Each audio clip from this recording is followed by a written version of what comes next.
काही काही माणसं मुद्दाम टाळ्या वाजवत नाहीत, त्यांना महाराजाची जिरवायची असते. ती कीर्तन झाल्यावर मित्राला म्हणणार लय ज्ञान शिकवित होती, लय बोलत होती, अख्ख्या मंडपानं टाळी वाजवली, पट्ट्यानं वाजवलीच नाही. ॲटिट्यूड नसतं रे दादा, खरंच नसतो, काही नसतं रे. अरे 7 कोटी घरं सोन्याची आहेत रावणाची, बसलेले मायबाप बरं का दादा. 7 कोटी, एका घराची एक चौकट 22.5 क्विंटल सोन्याची आहे. तुलसी रामायणामधलं वर्णन आहे. रावणाची एका घराची एक चौकट 22.5 क्विंटल सोन्याची आहे दादा, बरं का.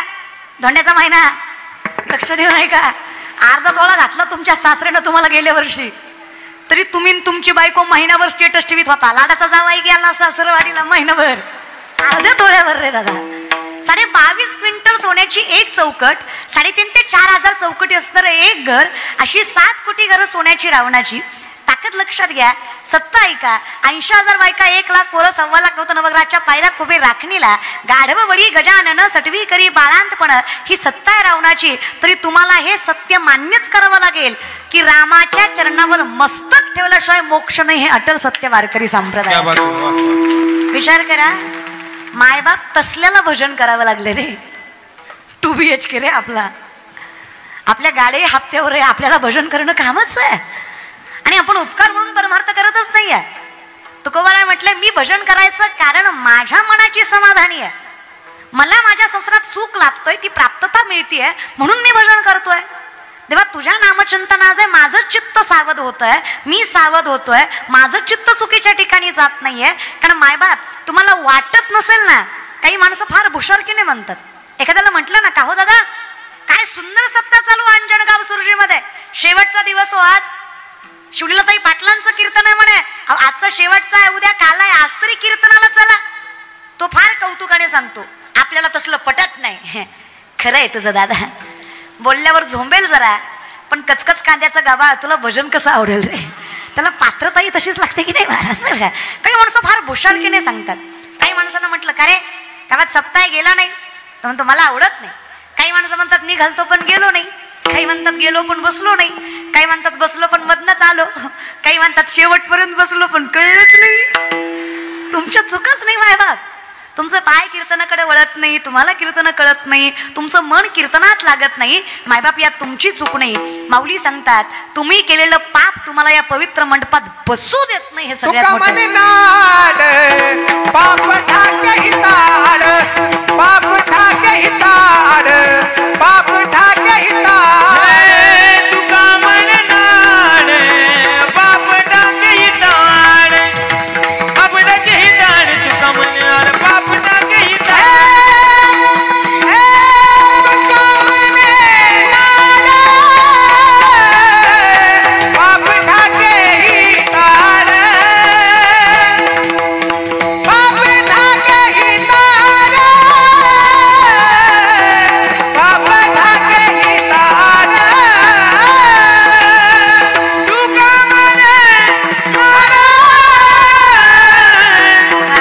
ठाके इताड, पाप ठाके इताड, तुका मन नाड, पाप ठाके इताड, पाप ठाके इताड, पाप ठाके इताड, तुका म्हणे नाड पाप टाके हिताड, नामासी विनमुख तो नर पापिया, हरिविना धावयान पावे कोणी. आणि जो इथून रस्टिकेट झाला, तुम्हाला सांगा कुठं त्याला ऍडमिशन मिळणार आहे. पण विनंती आहे थोडीशी सावध व्हा. आजची पिढी तर फार कौतुकाने सांगते देव दिसत नाही तर मानायचा कसा. कुठल्या बेसिसवर भगवंताचं अस्तित्व नाकारता. जोपर्यंत डोळ्यामध्ये अहंकार भरलेला आहे, जोपर्यंत मीपणा आहे, जोपर्यंत अहम ही भावना आहे, तोपर्यंत देव कधीच समजणार नाही, सापडणार तर नाहीच नाही. कमीत कमी मी माझ्यामुळे नाहीये हे ज्याला कळालंय, जगाच्या मालकाची प्राप्तता त्याला आहे. जोपर्यंत त्याला वाटतंय की हे सर्वस्व माझ्यामुळे आहे, तोपर्यंत जगाच्या मालकाची क्षणभरही सहवास त्या व्यक्तीला, त्या व्यक्तिमत्वाला, त्या माणसाला, त्या साधकाला, त्या योग्याला, त्या तपश्चर्या करणाऱ्या व्यक्तीला मिळणार नाहीये. तो कितीही मोठा योगी असला तरी आपल्या वारकरी संप्रदायामध्ये परमार्थामध्ये सगळ्यात मोठं साधन भगवंताला प्राप्त करायचं ते म्हणजे नम्रता आहे. किती मोठा ज्ञानी असावा, ज्ञानीयातला ज्ञानी असावा, योगीयातला योगी असावा. करा विचार करत तरी आजची पिढी. 14 विद्या 64 कला, 1400 वर्षाचं वय होतं चांगदेव महाराजांचं. ताकद कमी नव्हती, मेलेल्या माणसाला जिवंत करायची ताकद होती. विनंती एवढीच आहे, जी बायोलॉजी, जी केमिस्ट्री, जी झूलॉजी आपण आज शिकतो ती माऊलींनी 750 वर्षापूर्वी ज्ञानेश्वरीमध्ये सांगितली. फक्त आम्हाला काय झालंय, जे डोळ्यासमोर दिसतंय तेच खरं आहे. कुठलीच संस्कृती पाश्चिमात्य नाहीये, कुठलीच नाही. तुम्ही जे विज्ञान आज शिकताय हे पाश्चिमात्य नाहीये. जे काही शोध पाश्चिमात्यांनी लावली असं तुम्हाला वाटतंय ते बिलकुल नाहीये. या बल्बचा शोध 100-125 वर्षापूर्वी सायंटिस्टने लावला, बिलकुल नाही. 750 वर्षापूर्वी वय वर्ष 16 असणारे ज्ञानोबाराय ज्ञानेश्वरीमध्ये सांगतात, उदकाचे आवेशे प्रगटले तेज लकलकीत दिसे, तर या विजू माझी असे सलील काही. उदक म्हणजे पाणी, आवेशे म्हणजे प्रेशर, पाण्याच्या प्रेशरनं वीज निर्मिती होणार. हे आपल्या ज्ञानोबारायांनी 750 वर्षापूर्वी ज्ञानेश्वरीमध्ये सांगितलं. त्याला विज्ञान म्हणायचं, त्याला वारकरी संप्रदाय म्हणायचा. चाचूचेनी सांडसे खंडी जपे पाणी राज हमसे, तुझं ज्ञान विज्ञान तैसे वाटवणे देऊ. आम्ही तुम्हाला सांगू खरं काय आणि खोटं काय. जे जेनेटिक जनरेशन आपण आज शिकतो, जेनेटिक जनरेशन, की डॉक्टर काय म्हटला, डॉक्टरचं माणसाचं भांडण चालू आहे. मी म्हणलं काय झालं बाबा भांडायला. डॉक्टर म्हणलं बघा ना ताई, माणूस उगाच शिव्या देतोय. माणसाला म्हणलं का डॉक्टरला शिव्या देतोय. ते म्हणला डॉक्टर साला भांडताय, मी आयुष्यात कधी गोड खाल्लं नाही, नालायक म्हणतोय मला शुगर आहे. डॉक्टर म्हणला आई शपथ आहे ताई, जगाच्या कुठल्याही कोपऱ्यात कुठल्याही डॉक्टरकडे न्यायचं, त्याच्या रिपोर्ट मध्ये शुगर आली नाही तर डॉक्टर की सोडेल मी. माणूस म्हणला मी गोड खाल्लं नाही तर शुगर होईल कशी. तो म्हणला आहे. डॉक्टर म्हणला नाही. तो म्हणला हे. माणूस म्हणला नाही. डॉक्टर म्हणला आहे. माणूस म्हणला कस काय. डॉक्टर म्हणला तुझ्या बापाला होती म्हणून तुला आहे. कळतंय. It is genetic generation. Tukobaraya 450 वर्षापूर्वी सांगतात, माझ्या वडिलांची मिरासी गा देवा, तुझी चरण सेवा साधावया.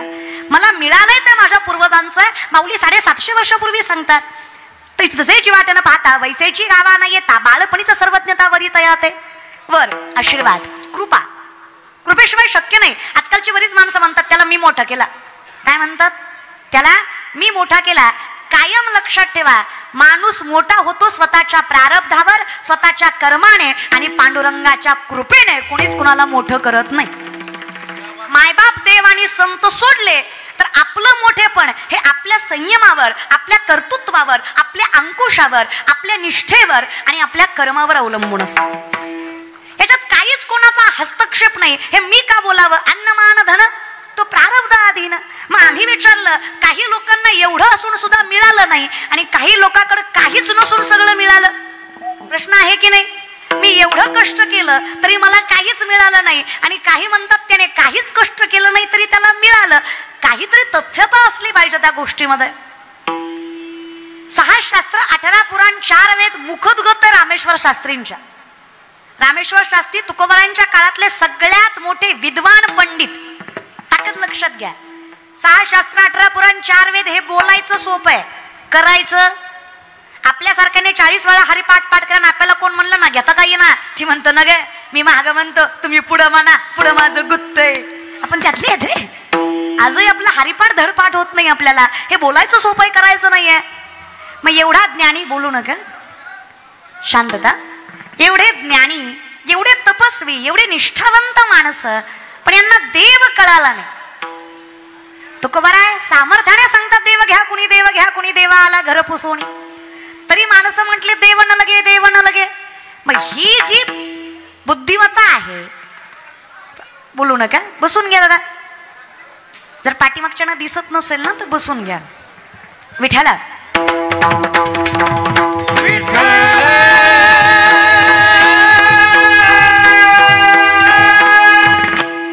आपल्याला व्यासपीठच तेवढ्यासाठी बनवलंय. तुम्ही बसलात तरी दिसणार आहे.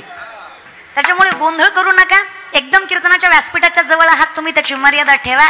लय कसं आहे ना दादा, लोकांना एक तर कीर्तन कळेना झालं.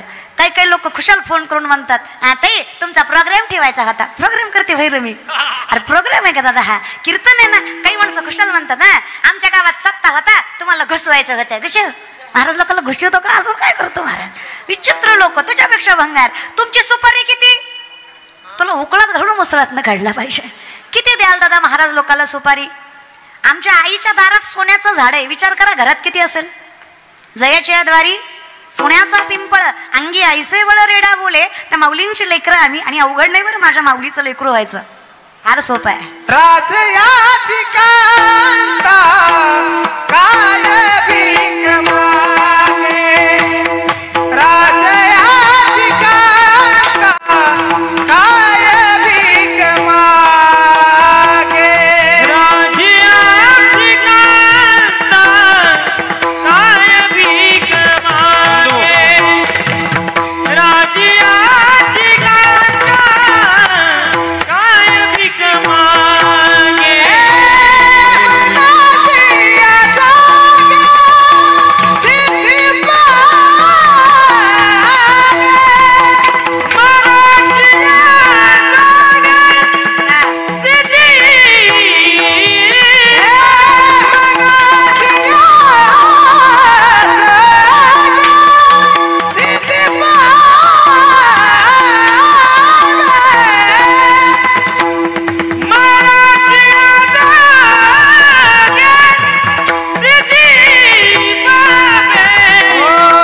ज्ञानोबरायांचं. राजयाची कांत काय भीक मागे, मनाची आजोगे सिद्धी पावे. आम्ही लहान म्हणून राहू, नम्रतेनं राहू, संयमी राहू, निष्ठावंत राहू, जगाच्या मालकाशी प्रामाणिक राहू. अरे आम्हाला कुणासमोर हात पसरायची गरज नाही. अरे मला सांगा, जरी गुलाबराव महाराजांच्या दारात येऊन नतमस्तक झाले, त्यांना जगाच्या पुढे हात पसरायची गरज लागणार नाही. हा विश्वासच व्यासपीठाचा आहे. साधी ताकद आहे का? लोकांना कळत नाही दादा. लोकांना चमत्कार वाटतो. चमत्कार नावाची गोष्ट जगात नसते. ही तपश्चर्या असते, ही कृपा असते, हे ज्ञान असतं. याला प्रत्येक गोष्टीला सायंटिफिकली प्रूफ असतं. कुठलीच गोष्ट चमत्कार म्हणून घडत नाही. पण माणसाचं कसं आहे ना, आमच्याकडे आंगाऱ्यावर विश्वास आहे पण बुक्यावर नाही. आमचं जगच लय विचित्र आहे. आमच्याकडे वरातीत नाचणारी पोरगी सुशिक्षित आहे पण कीर्तन करणारी नालायक आहे. नवल आहे पण जगाचं काही म्हणा. लोकांचं फार अवघड आहे. माझी विनंती आजच्या पिढीला तरी परमार्थ कळावा. सोपं नाही. आणि विनंती आहे रे, फार सुंदर मातीत जन्माला आलोय आपण. स्वाभिमान राखताच आला पाहिजे. नम्रता याचा अर्थ आपल्याला कुठं मस्तक टेकवावं हे कळलं पाहिजे. जयाचे आही धड नाही तयासी परित्र पुस्ती काही. भलत्या माणसाच्या डोक्यावर, भलत्या माणसाच्या चरणावर आपलं डोकं टेकवायचंच नाही. माझी आजच्या पिढीला विनंती आहे, प्रेमपूर्वक मी बहीण तुम्हाला सांगते, पाया पडतो. तुमच्या लोक फार फायदा करून घेतात आपला. काम आहे तोपर्यंत फार गोड बोलतात. आपण फार सुंदर मातीत जन्माला आलेली लेकरं आहेत. आपल्याकडे स्वाभिमान असला पाहिजे. आपण क्वार्टरीसाठी आणि कोंबडीसाठी साहेब साहेब नाही केलं पाहिजे. आपली ताकद लय मोठी आहे. 56 लाख कोटीचा तख्त शंभूराजांना मुघल देत होते. दादा आकडा ऐका, आकडा येईल. हे कळलं त्यालाच कळलं.